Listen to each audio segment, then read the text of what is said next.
好的，我们现在马上就透过视讯专访英国智库亨利杰克逊的学会执行董事艾伦门多萨博士。Now joining our program is Dr. Alan Mendoza of Henry Jackson Society in London. Good morning, Dr. Mendoza. Thank you for accepting my interview request. And Good morning, Rebecca. Good morning. Since the outbreak of COVID-19, Taiwan has been doing a very good job in combating and controlling the virus. Taiwan is willing to share its experience with the world and even donates facial masks to the EU and many other countries. So, what do you think is Europe's overall impression on Taiwan at this moment? Well, I think it's a great point you've made, because Taiwan has really exploded onto the international sort of scene in terms of its response to COVID-19. It was obviously hit very early on by the virus, given its proximity to China. But what was notable was, of course, that in a democracy, and that's a key part which I want to stress, in a democratic society, people pulled together, the government reacted quickly, and as a result, you controlled the virus very quickly, and you have been maintaining a good standard, obviously, of keeping it in check. Now, I think people noticed that early on. I think people were interested in the Taiwan model. It was cited extensively for several months as being an example of how, in a democratic society, you can impose certain health checks in order to sort of improve the health situation. And that, of course, makes Taiwan a very interesting case compared to some of the countries near you who are authoritarian in nature, and which would have a very different approach to solving, if you like, the coronavirus pandemic issue. But it's not something necessarily the West could adopt. Yeah. So what's interesting is that Taiwan, as a democracy, offers, or offered at least, an opportunity for people to go, well, this is how democratic societies can look at this. And certainly, internationally, Taiwan was recognized, I think, for its early and prompt action. Yeah, so the Taiwanese government has tried very hard to promote the idea that Taiwan can help. And do you think that the public understanding now about Taiwan has increased? And what can Taiwan do to increase more its international recognition and participation? Well, I think it's quite right to note that, of course, Taiwan has been a donor of PPE equipment. We here in the UK received surgical masks from Taiwan, which, of course, gratefully received at a time when we were facing a very difficult period against the pandemic. So I think, firstly, Taiwan, obviously being an international donor of sorts, is going to be helpful to your sort of foreign sort of profile and people understanding what exactly Taiwan is. Secondly, I think, just being present at, global gatherings where possible, and making use of your diplomatic assets is another great way of doing so. I mean, I must say, Taiwan punches well above its weight, if you like, in terms of its diplomatic representation. We know there are obviously issues in terms of formal recognition of Taiwan, but of course, informally, Taiwan has representation around the world, and it uses its diplomats very, very well. They're well known in their countries where they're posted. They are very active. And that obviously helps in terms of getting the message of Taiwan, a democracy like ours, in a very different part of the world with fairly difficult pressures upon it, but still trying to maintain liberty, freedom, human rights in that kind of aspect. And I think the more that Taiwan can show its normality, its by Western sort of kind of standards, its sort of approach to human life and dignity, which it does with dramatic fashion, and its modernity, I think you'll find that more and more people will, of course, be interested in the Taiwanese story. But there is another corollary to this, and I'm sure we'll come on to it.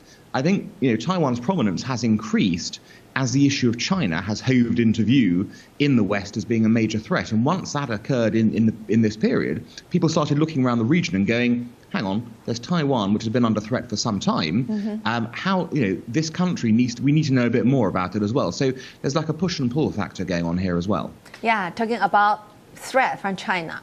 Okay, despite strong objection from China, Speaker of the Czech Senate just led a large delegation to Taiwan, and in his speech at Taiwan's parliament, he even stated that he was Taiwanese, channeling the late U.S. President John F. Kennedy's defiance of communism in Berlin in 1963. So what do you make of this? Well, I think, look, you're getting lots of people around the world, including obviously our Czech representative here, who feel strongly that Taiwan should not be ignored on the world stage. There's been a tendency, I think we all know, that the games that have been played between China and Taiwan to Taiwan's detriment, where China ruthlessly goes after countries who are interested in sort of recognition of Taiwan, strong ties that way. And on the one hand, look, I understand this. We all know it's a very vexed question. We know that the future of Taiwan should really be determined by the Taiwanese people, not by what China wants or frankly, what we in the West want. It's really what you in Taiwan want that matters in that debate. And, until such time as Taiwan's people make a decision to go one way or the other in a definitive fashion, I think, it's incumbent upon everyone to, make sure as many options are open to Taiwan as Taiwan would like. And part of that, of course, involves creating links politically, diplomatically, culturally, economically, all those things that reflect that Taiwan is a normal functioning country, even if there is some uncertainty, if you like, about its ultimate status and how it should operate. There are other countries in the world where there are those questions as well. That doesn't stop them from operating fully on the international scene. And I think Taiwan has proven its worth as a partner for its regional neighbours, for its neighbours further afield in this period, and that should be recognised by the international community going forwards. Okay, so do you foresee in the future there will be more exchanges between the UK and Taiwan? And is it possible for the UK to send high-ranking officials to visit Taiwan? Well, that is always a difficult question because of the nature of recognition. I mean, if a country is not formally recognised, you have a certain limitation. But look, politicians have been many times to Taiwan. We've had, leading politicians come to Taiwan from the UK. We've had business delegations. We've had cultural exchanges. And those go quite far down. I mean, even people as sort of limited in stature as myself have visited Taiwan on account of, of outreach by Taiwan to say, come and see us, come and understand what we are, basically. And I think that helps. I think the very fact that when you take people to a country so they understand it firsthand, you get a dramatically different sense of it from what might be the case from newspapers or the media. There's nothing like seeing a country firsthand, and so I would personally encourage as many people to visit Taiwan as possible, because then you will begin to understand it's a very unique place in its region. So can you foresee where the UK invite Taiwanese cabinet officials, even the president, to the UK due to her close ties with the UK, and will you make this kind of suggestion to the British government? Well, I'm happy to suggest that to the British government. I mean, look, I think we've seen past Taiwanese presidents visit the US. The US, of course, doesn't formally recognize Taiwan. We know the game again on that basis. If the Taiwanese president can visit the USA, there's no reason the Taiwanese president cannot visit the UK, particularly a Taiwanese president who likes the UK. This is always a key, sort of part of this as well. And I think, diplomacy operates on many different levels, and there are many ways that someone can come, make a visit to a country. And I don't think it should be too difficult beyond the realms of the finest minds of the Foreign Office here in the UK to come up with a way that the Taiwanese president might be able to visit a university, say, something like that, just as has occurred in the US case, and then, has a visit to the UK at the same time. So it would seem to me a sensible approach, particularly given we in Britain now are very keen on promoting our trade links in Asia, given the impending Brexit that means that our trade policy is opening up again. Yeah, so do you think more and more European countries will show their support to Taiwan despite China's objection? Is it possible? Well, look, I think people have woken up to what China is up to in its region, let alone anywhere else, basically. I think for some time now, you knew it, for a long time, China has regional ambitions. It wants to ensure that the South China Sea is its lake, basically, and beyond. Look, and I get that. This is a rational policy choice from China's perspective, and China is not following anything unusual by doing so. But just because it's rational for China does not mean it's rational for Taiwan or South Korea or Japan, or indeed for the UK, the US, Western Europe and other countries that way. Let's be frank, the peace in the region has been maintained for the last 70 years because freedom of navigation, because of an understanding that no one party, no one country in the region should dominate it. The US has guaranteed the security of ships, of people in that sort of way. And as a result, it really is incumbent, I think, upon the international community to ensure that the pressure some of our democratic allies are feeling in the East Asia region is alleviated by support from Western powers. Now, what form that takes could be many ways, but I think everyone is very aware now of China's regional ambitions. We've seen, of course, and here's a particular focus and threat to Taiwan. Just right after the visit of the Czech delegation, Taiwan's President Tsai indicated that Taiwan hopes to sign a bilateral investment agreement, BIA, with the EU. So do you have any suggestions in how can the EU and Taiwan deepen the trade ties?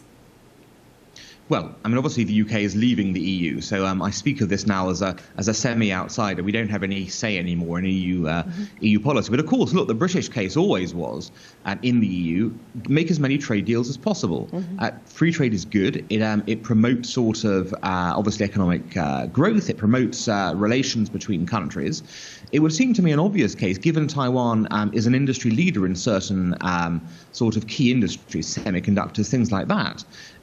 And by the way, these are things that are strategically important to countries in the West. We need to have security of supply in the West of some of these issues. The Henry Jackson Society, for example, produced a report earlier this year about the security of supply lines. Now, we covered the Five Eyes countries, I mean, so the UK, Australia, Canada, New Zealand, and the US. But actually it refers the same way to Europe in a sense. It's looking at security of our supplies for key areas in homeland security. And given Taiwan's electronic prowess in particular, the sort of, given your focus on innovation there, it would seem to me the Europeans ought to take seriously Taiwan as a supplier of key components for national security related industries and make sure they tie up a secure supply so they're not reliant on authoritarian countries for supply. Yeah. Dr. Mendoza, this year, Taiwan has gained much more international attention than ever before. So what do you think are the major reasons? Do you think it's because of the Taiwan's efforts in combating the pandemic, or is it because of Taiwan's pursuit for freedom and democracy, so let the EU, US and European countries show their support for Taiwan?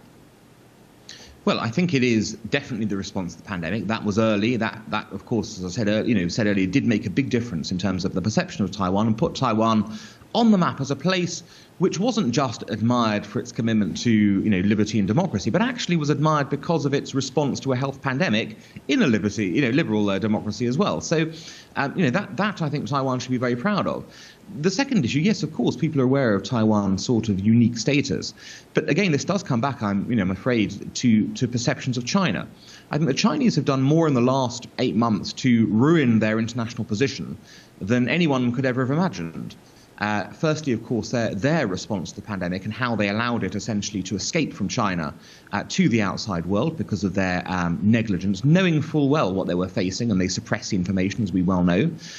Secondly, of course, then the wolf warrior diplomacy, as it's known, this sort of saber rattling that made people look around the region and go, well, who else is China threatening? And of course, everyone went on Taiwan and looked then at Taiwan and its commitments and went, well, this is a country that we should look at. Then, of course, let's not forget the infamous World Health Organization incident when Taiwan, despite its amazing record on coronavirus, was snubbed by the World Health Organization, and it appeared obvious that politics had pervaded the very highest echelons of the United Nations, and meant that people were not looking at the health pandemic from a health perspective, but from a political perspective, which was clearly being driven by China's agenda there. And I think that, of course, helped people realize that Taiwan is being cold-shouldered and being sort of bullied almost by its large neighbor. And I think people like bullies in general, and I think that perception has helped, realize. And then, of course, the Hong Kong issue as well has refocused attention on Taiwan as well, given the prospective fate that awaits Taiwan should it ever be part of one country, two systems as well. So all those factors have come together to, I think, again, like I mentioned earlier, explode Taiwan onto the international scene in a way that it hasn't been for some time. Yeah, thank you very much, Dr. Ellen Mendoza, for your insights and views. And we hope we will have more and more chance to learn your views in the future. Thank you very much and have a good day. Thank you. You too.